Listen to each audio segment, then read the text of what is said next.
Okay. Thank you so much for that, Nick. Good morning, everybody, and thank you so much for having me. Oh, Nick, before I start, how long have I got? Have I got like 20 minutes? Have I got... No, you got 25. Oh, 25, you're so generous. That's good, because this presentation can easily become an hour and a half, so that's nice. So nice to meet you all this morning. I've come to the kind of sales angle from a slightly different direction from Russell. So Russell was being very sensible there and talking to us about discipline and kind of a structure to put in place to help your sales process. And I'm coming at it from a slightly different perspective to say, yes, we can have all the strategy in the world, we can have a really good sales process, but if fundamentally you are not in a good place yourself, if you do not bring your A game, if you're not feeling emotionally in a really good place, it becomes doubly hard for you to hit your sales targets. So I wanted to bring you 5 ways that you can get your head ready for sales success. So who am I? I'm Alice Lyons. I run a company called Dark Coffee, and our remit is to help people be more badass in their work predominantly, but also in the way that they rest and the way that they play so that they can bring their best selves to work. And we do that predominantly through anything affiliated with mental health and well-being. So we do a lot of coaching, we do training, we do events and talks like this. And I also have a podcast called Dark Coffee as well. So if you're interested in anything I've said after today, maybe give me a little stalk on LinkedIn and have a listen to the podcast if you're interested.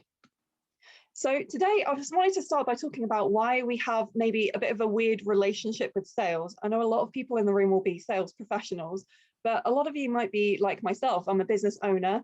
I didn't really consider myself a salesperson until I had my own business, and then I suddenly realized, oh crap, that's quite a large chunk of my job, that.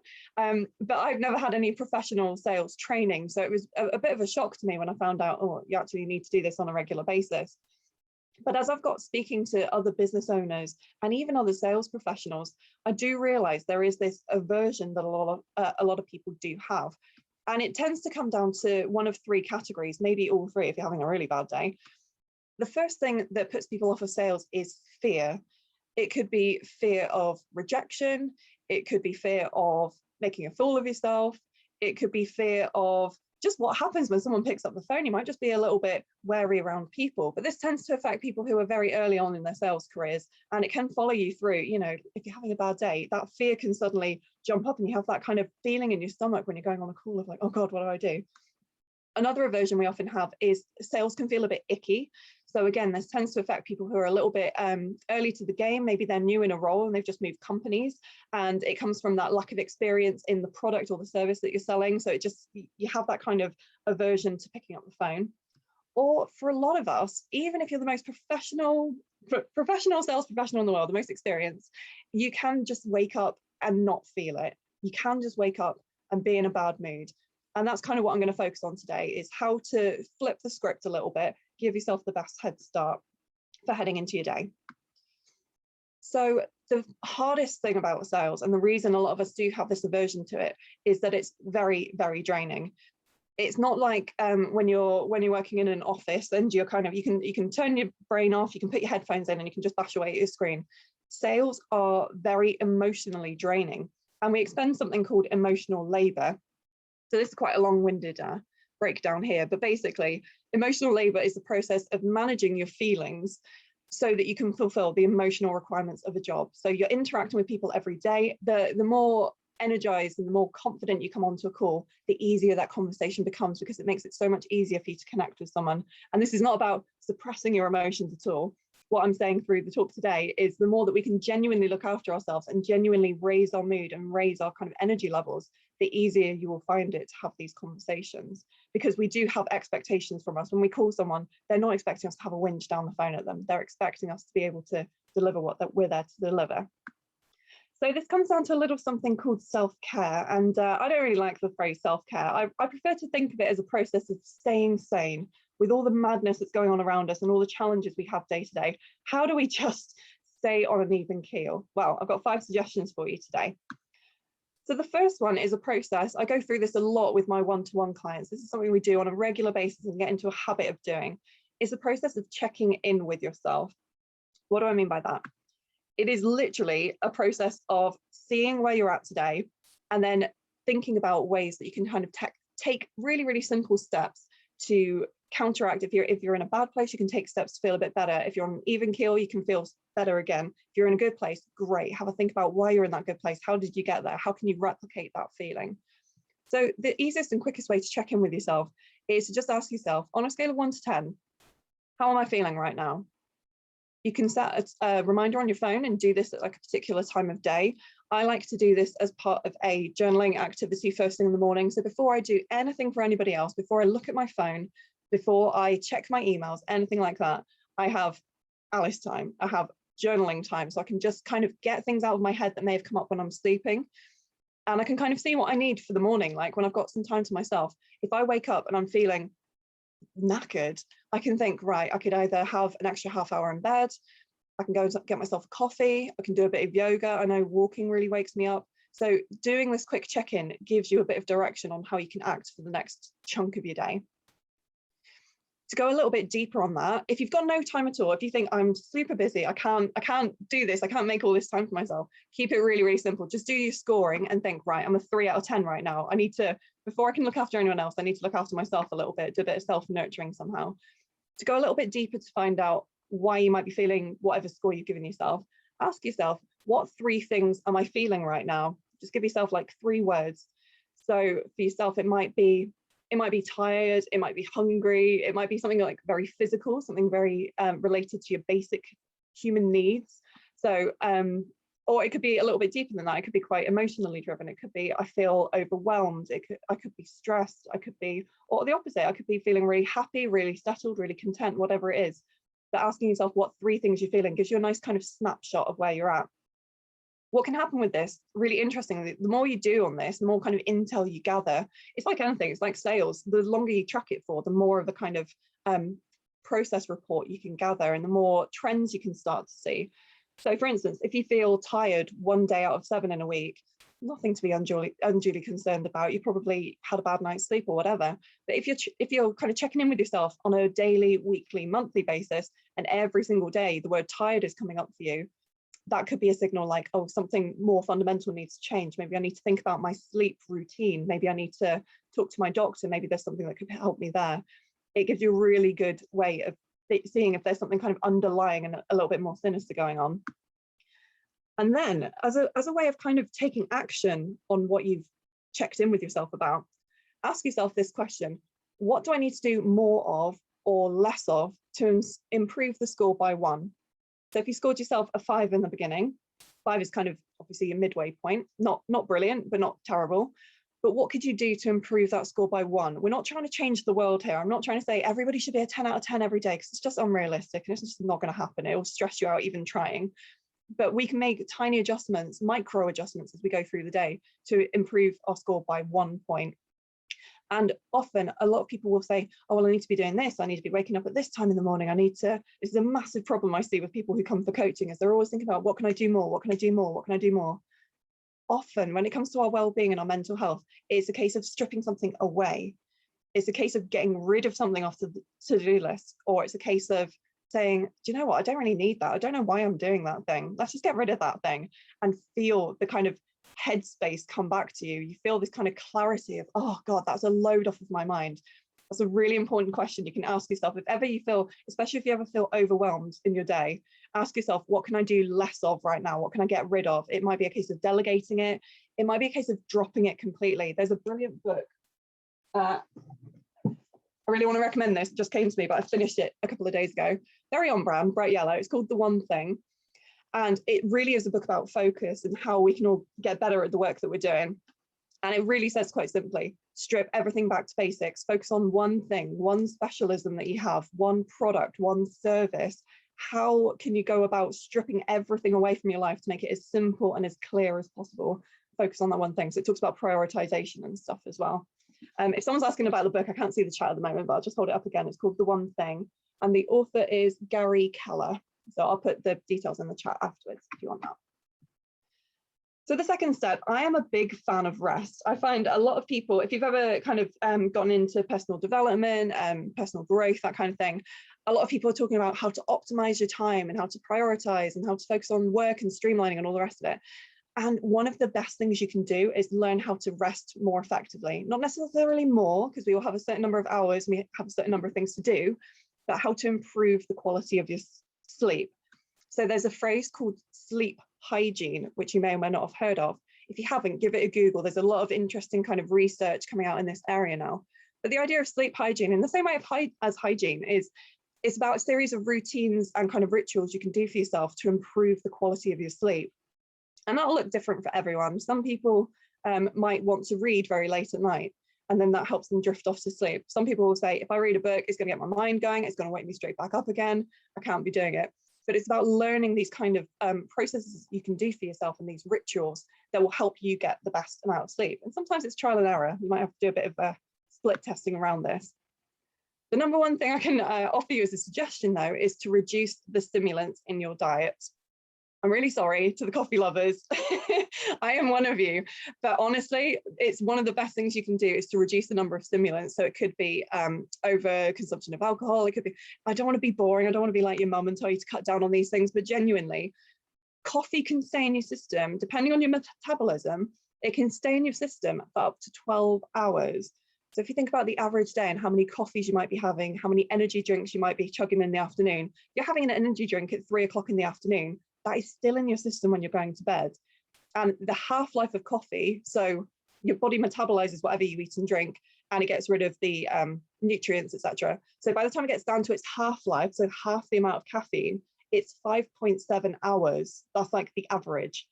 So again, if you're drinking coffee in the afternoon, when you're trying to go to bed and you're trying to switch your brain off, your brain is still ticking away. So it's worth kind of being aware of that, just so you can limit what you do. So for myself, I've been drinking decaf for a really long time. I'll occasionally treat myself to a caffeinated drink. And obviously with the name dark coffee, people kind of expect it. But honestly, there's so many good decaf blends now. We really don't have to be kind of coffee snobs about it anymore. A second thing that I really like to recommend to people is finding a process for winding down your mind, getting things out of your brain before you even attempt to kind of transition into your evening even. You can kind of wind down a little bit after work, do a bit of reflection. So one of the techniques I really like to recommend is called a brain dump. This is, you could probably think of a nicer way of saying this, but honestly, that's how I see it. It's just like anything in my head goes down on paper. So the best way to do this is set yourself a timer, maybe like 20 minutes, get yourself a journal. So you're not, if you're writing on a screen, if it's quite soon before you go to bed, looking at a screen, you're stimulating yourself with the blue light of the screen. So it's best to do this by pen and paper, but just write anything and everything that comes to mind. If you find it hard to get started, a couple of prompts I like to use are, what am I worried about right now? And what am I excited about right now? Because often when your brain is overworking and over ticking and you can't sleep, or if you're waking up during the night, it's because your brain is still trying to process stuff from the day. And typically the things it will latch onto are those two things, whatever you're most worried about, or whatever it can be kind of your energy is going in the opposite way and you're really excited, you're looking forward to something, but your brain is still trying to process that. Whereas if you give yourself this 20 minutes at some point during the day to get it out of your head, I recommend, an hour before bed. It gives it an opportunity to actually process it. So it's comparable to if you have your laptop and you have all your tabs open on your screen. The more tabs you have open, the harder your processor has to work to keep everything running. So your brain dump is effectively, you're doing like a system restart. You're doing a bit of a reset so your brain can actually go, okay, refresh, let's just put that all away. And then the next time you open your computer, it will run so much smoother. So we look after our computer and our technology in these kind of ways. We need to find these kind of processes to look after ourselves in the same way as well. Bear with me 1 second. Another thing you can do is keep your bed sacred for sleeping and other leisure activities. So a lot of people maybe have gotten into a habit of having animals on the bed or having breakfast in bed and all these lovely things. And like, fair enough, you paid a lot of money for your bed. I'm sure it's lovely and you want to spend as much time as you can there. But actually, our brains run on patterns and we really like to know this is a job for such and such. This is where we like to work. You might have noticed when you're working from home, you have to have your desk set in a particular way. So this is like work mode, and then you can move things around and like that's home mode, whatever it is. Our brains like to associate certain places with certain activities. So if you're working from bed, if you're then trying to sleep, if you're then trying to read and you're trying to do all these things from your bed, it can be really disruptive for your sleep not on a conscious level, but on a subconscious level. So one thing you can do is, no matter how big your space is, I mean, this is a photo of a studio apartment, but no matter how big your space is, you can use a technique called zoning.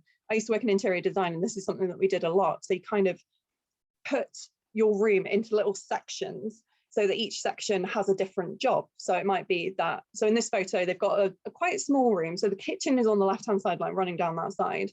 Then they've got the bed on the right-hand side, then they've got a sofa behind that partition. But just by having that partition wall, they've kind of sectioned off, like the leisure side of the room is in the living room. And then when they're ready to go to bed, then they can move around the partition to the bed and then go to sleep there. So this is a really simple thing you can do. Think about, just for yourselves, it might be a case of just don't go in bed unless you're doing your adult activities or you're actually sleeping. If you're going to read even before bed, maybe consider going into a chair and having like a reading chair and having that kind of wind down process. Section everything off so your brain knows on a subconscious level, it's time to read, it's time to work, it's time to sleep, and it can clearly identify those sections. Progression from what I was saying earlier about having time for yourself, having, like for myself, it's time to journal. A technique I like to recommend is called bookending. So you might have heard, if you've ever read any personal development books, any books around optimization, prioritization, that kind of thing, you might have heard about a morning routine and how you start your day. There's one that I particularly hate, which is called the 5 a.m. club. And it advocates, if you want to get anything done in your day, it's as simple as waking up at 5 in the morning. And I told them to jog on when I read that. I said, no, there's nothing in this book that speaks to me. It's not how my brain works.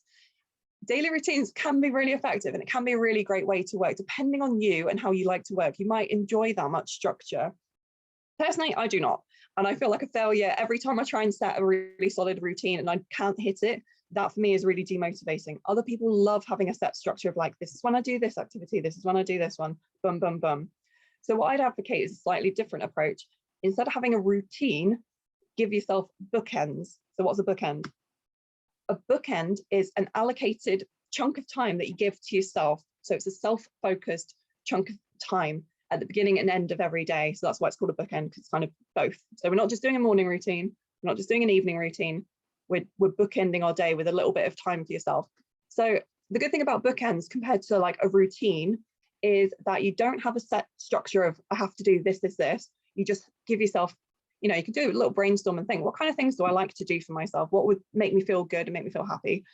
Have a little list of activities. And then depending on how much time you have on any one day, you can choose activities to suit the amount of time you have, the amount of energy you have, what you're even in the mood for. So rather than trying to say, oh, I'm going to do a workout at 6:30 and then I'm going to have my breakfast immediately after, dum, dum, dum.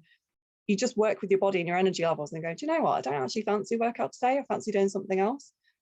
So this is a lot more flexible, a lot more intuitive in a way, because you can just act with your energy levels on any given day. That in mind, there are a few recommendations I have for what a bookend looks like, what self-focused time looks like. First point is that it should incorporate some kind of activity or some kind of movement. It doesn't have to be exercise in the traditional sense. It might just be put on a bit of music and have a little dance party to yourself. That's one of my favorites. It could just be going out and doing kind of like a fake commute. So you might think, oh, I never get out unless it's on my lunch break. I never get out, so I don't actually see the sun. I don't actually talk to another human until lunchtime. So you might find a little walk around the block feels really good to you. So give yourself a little bit of activity that helps you kind of brain wake up. Something creative or something intellectual is really beneficial for a lot of us. A lot of us maybe not, it depends on your job, obviously. A lot of us are challenged in our work, but if you're doing a job where you know the ropes, you know what you're doing day in, day out, giving yourself something intellectual to do. So maybe you want to learn a course, or you want to just learn about the world and something else about it. It can be a really good way of waking up your brain and putting you in a really productive headspace. So having a journal is good for some people and kind of writing about your own ideas, or reading a book. I recommend not going on screens for the bookend. So whether that's 10 minutes, or whether it's half an hour, whatever it is, try not to go on your screen, because the more you go on your screen, the more likely you are to be kind of attacked by other people's ideas for you. So you're more likely to check your emails, you're more likely to go on social media and see other people's kind of worldview. With your bookends, it's important to kind of, the whole point is that you're self-focusing. So take everybody else out of the equation. This might only be 10 minutes if you've got kids running around, and I appreciate that, but honestly, 10 minutes is better than nothing at all. And the last part is it should be fun. Whatever you're doing in your morning, whatever you're doing in your evening, when you're having this self-focused time, it should be activities that you enjoy. Disregard everybody else. If other people think you're weird for having a dance party, that's a them problem, very much so. Point 4 is quite a simple one, and it's just to be grateful for where you are in your life and what's going on for you right now. a lot of wellbeing facilitators will recommend this, and it's because a lot of the time, especially when it comes to sales and things, we have such particular goals in mind, and we can get into this kind of problematic blinkered view of, I have to get there, I have to do this, I have to get there, when I get that then I'll get happy, and then everything will happen when I get that sale. And we forget to look at everything around us and think, this is my life, my life is in these tiny things I'm doing every day, and I'm going to miss it if I'm focusing on something far off in the future. So tapping into a state of feeling grateful for things in our lives right now, whether or not, you know, everything is how we want it to be and everything's hunky-dory, whatever state we're in, we can find things that we're grateful for today, right now, and that can help improve our mood massively. And it kind of changes the way that we think. So this taps into the kind of idea of mindfulness. Mindfulness is a state of being present and being here, rather than thinking about the future, which can cause a lot of anxiety, rather than thinking about the past, which can cause a lot of chaos and trauma and all the rest of it. Those things are important to do from time to time, but we really do need to kind of get into the state of being in the here and now and recognizing it. So quite simply, you can ask yourself, what do I feel grateful for today? This can be a tricky habit to get into because it feels a bit jarring at first. But one of the best ways to create a new habit is to kind of piggyback on the back of the habit you already have, which I call habit batching. So if you think of something that you do every day without even thinking about it, hopefully a lot of you brush your teeth twice a day. So as you've got your hand moving in your mouth, it's a really good time to let your mind wander and to use your imagination. So I like to have a little gratitude practice that I've kind of tagged on to my toothbrushing. And I'll think, what am I grateful for today? It might be 3 things. I might be really tired and can only think of like 3 things, but it's almost like a little challenge you can have with yourself as you're brushing your teeth. See how many things you can list off, of how many things you have going on, the people, the things, the stuff you have to look forward to. And another way of showing gratitude is to actually express it to people. So rather than just keeping it in your head and having it as something that you have the benefit of, share it with people. Go on LinkedIn and shout out the people that have made a difference to you that week. Say, it was great to have this conversation with so-and-so. I learned so much. It was great to work with so-and-so on this project recently. People love being thanked for the contribution that they make, and it makes you feel doubly good to recognize the people that you're grateful for as well. Just a few minutes, Alice, if you can finish the last one. Yeah, that's good. Thank you. Absolutely. Thank you. And the last point really is to have more fun, because I think a lot of us do not make time for fun. It's been a dark and a difficult year for a lot of us, and bringing a bit of levity and a bit of excitement to our everyday can help things tick along better. Children are great for this. If you've got kids, kind of observe what they do. Just think, what little things are they finding to be happy about, and take a leaf out of their book. It'll help you with your ability to tolerate people, your ability to focus, and also having more fun. It works in a similar way to rest. You think, oh, well, rest isn't actively working, so it's not going to make a difference to my work. But the opposite is actually true. If you make time for fun in your everyday and you're coming to work with that sense of excitement or that kind of happy, contented feeling, it's easier for you to make sales. It's easier for you to hit your targets. And ultimately, it will help you make more money and be more successful. So think, what's your definition of fun? Again, don't think about other people. Other people, it might be going to a bar and getting drunk and having loads of cocktails. But for yourself, it could be something as simple as reading outdoors. Have a real think about what feels fun to me and do more of that. Put it into your bookended time at the beginning or end of the day. And make, like I say, make the time for it. Have it in your calendar as like, this is self-focused time, I'm going to do it. And give yourself somebody to be accountable to. If you don't think you can trust yourself to do something fun, make plans with a friend, make time, and make it kind of a social thing as well, that you're saying, hey, I'm going to do this thing at the weekend, check in with me next week, ask me how my weekend went. You know, start talking about your weekend to people and saying, I'm going to go and do this, and then they'll start checking in with you. So that is my 5-step process for getting your head in the right place for sales. Obviously, all of this is a practice. So I hope I've given you just enough ideas today to get you thinking about what you can implement for yourself. Hopefully there's 1 or 2 things you can take away from there. But if there's anything I can do to help you, if there's any ideas you'd like to hash out or you just like to have a chat, my role is to help people be more badass. So please do connect with me on LinkedIn, and I'd love to catch up with you over there. Alice, that was superb. Thank you. Can you just unshare the screen for me? We'll go back to gallery. Okay. There we go. Alice, first of all, Russell, well done for recommending Alice. That was absolutely fantastic. Secondly, I've never heard the phrase other leisure activities used to describe the bedroom for a while, certainly not at about 8:45 on a Monday morning. So that made me smile. Some really great advice, not just for sales professionals, but for people in general. And some of the things I like there is about it it's sort of selfish, but it's about you, isn't it? If you're not right first, then you're not going to be right in your role or your job, and you're not going to be under, you're not going to perform to the best level that you can be. I'm going to go to Michael Crinion very briefly. Michael runs a business called LumaCube, and you may have seen, those who follow me on LinkedIn, we've been pushing LumaCube as a product in terms of Kickstart, and it's basically, Michael, do you want to very briefly, because some of the stuff that you touched on in that presentation, Alice, really resonated with what we're doing with Michael and the LumaCube. It's about sort of stress management, etc. So Michael, do you just want to very briefly give us a quick insight into LumaCube? Unmute. Yeah, thanks, Nick. Yeah, I was just writing down as you were talking there with your advice, the first point being to check in with yourself.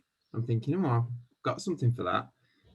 So this is LumaCube here, and like Nick said, you may have seen it sort of bandied around a little bit on social media and LinkedIn, but it's a product that sits with you while you work and helps you do a lot of the things that you were just talking about there. So once an hour, it'll light up and just give you a little prompt, a little gentle nudge to check in, and then guide you for 5 minutes to actually rest. So you were saying about resting better and relaxing better. So it takes you through a conscious breathing, mindfulness exercise for 5 minutes away from your screens. So you were mentioning get away from your screens. It has a sleep ritual mode, which I thought keyed in really well with what you were saying there, Alice. So at the end of the day, it'll take you through an extended breathing exercise without using your screens, without having to look at your watch, without having to look at your phone. So just thought it was worth sort of flagging the alignment up with a lot of the things you were saying there, Alice. And thank you very much as well. Excellent. I mean, to be fair, some of the stuff in there, you're getting some really good comments on the chat as well, Alice. Has anyone got any questions for Alice particularly? I quite like the recommendation of the book. I like the fact that it's about finding things that are right for you. It doesn't matter if you look a bit mad dancing on your own in the kitchen, because if that works for you, it's somebody else's problem if you're doing some things that you enjoy. And the selfishness, wrong word probably, but it is about you, isn't it? It's not about other people and other people's perception. Any questions or observations on that? You're working in stressful environments. Who's going to take something away and do something differently? Who's going to try something that we've seen today that Alice has recommended? Ian Giles, you want to unmute for me, Ian? What are you going to do? I think for me, it's about giving myself that time. That's one of my pitfalls at the moment, that I don't allow myself time for me. I try to go a million miles an hour and think about everybody else and everything else that's going on in my life, and forget that it's me that's actually doing it. So I think I need to prioritize me a little bit more. So yeah, I'm taking that away from it. And thank you very much, Alice and Richard, for both of your time this morning. It's been great. No problem. The other one I'd say is, having given up proper coffee, like a 4-star coffee, full, I now drink unleaded decaf. If you've ever given up coffee, your headache will kill you for about a week. So what's it doing to you? So as Elliot just drink, I'm assuming that might be full on coffee. What I'm saying to you is, coffee is a stimulant, and at the wrong times it can do some real damage. So Alice, I want to thank you for metaphorically traveling over the M62 and into God's own county from the Red Rose, and thank you for your presentation this morning, and thanks Russell as well.